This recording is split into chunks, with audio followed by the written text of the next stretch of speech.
You're busy. You're productive. Your calendar is full. Your phone never stops lighting up. And from the outside, your life looks completely fine, maybe even good. And yet, in certain quiet moments, late at night or in the few seconds between tasks, there's a strange blankness. Not sadness, not crisis, just emptiness. What if that feeling isn't a lack of meaning, but the result of too much noise? What if you don't feel empty because nothing is happening in your life, but because too much is?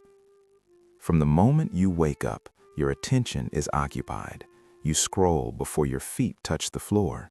You listen to something in the shower. You check messages while eating. You work with multiple tabs open, notifications sliding in from the corners of your screen. On the drive home, there's a podcast. At night, a show plays in the background while you half watch and half scroll. You're rarely bored, rarely still, rarely alone with your own thoughts. It feels productive. It feels connected. But your mind never truly rests in silence long enough to process anything deeply. Objectively, life is stable. You have responsibilities, routines, small pleasures. But something feels muted. Achievements don't hit the way you expected. Weekends pass quickly without leaving a strong impression. Even happy moments seem to fade fast. Then you look online and see people who appear deeply fulfilled, passionate about their goals, emotionally expressive, constantly inspired. And a quiet question forms. Why don't I feel that? Why does everything feel slightly flat? Part of the answer may have nothing to do with your circumstances and everything to do with stimulation. When your brain is constantly fed novelty, new posts, new videos, new updates, new conversations, it adapts. What once felt exciting becomes normal. What once felt satisfactory becomes baseline. The nervous system adjusts upward, raising the threshold for what feels rewarding. Over time, ordinary life, which is where most meaning actually lives, can start to feel underwhelming by comparison. Not because it's empty, but because your emotional contrast has narrowed.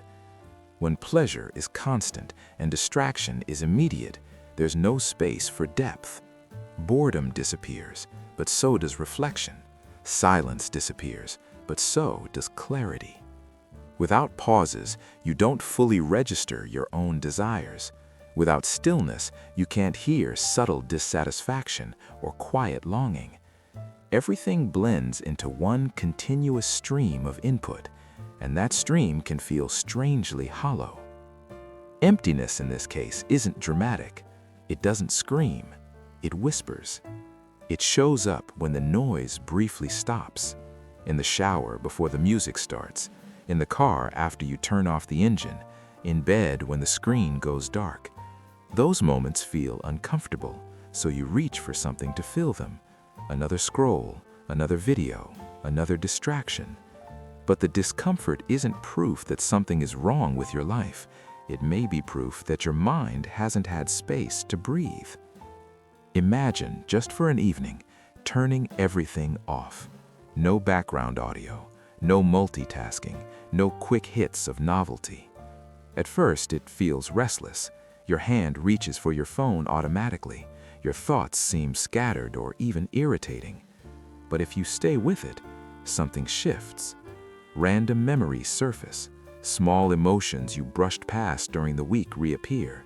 You notice subtle fatigue, maybe even a quiet desire you haven't admitted to yourself. What felt like emptiness begins to reveal texture. Sometimes that blank feeling isn't a void, it's saturation. A nervous system that's been constantly stimulated but rarely grounded. When you remove the constant input, the depth returns slowly. Colors feel slightly sharper, conversations feel more present, even simple activities regain contrast. Not because your life changed overnight, but because your attention did. Feeling empty when life is good doesn't automatically mean you're ungrateful or broken. It may mean you've been living in high input mode for too long. Meaning often grows in quiet spaces, in boredom, in reflection, in moments where nothing is demanding your attention.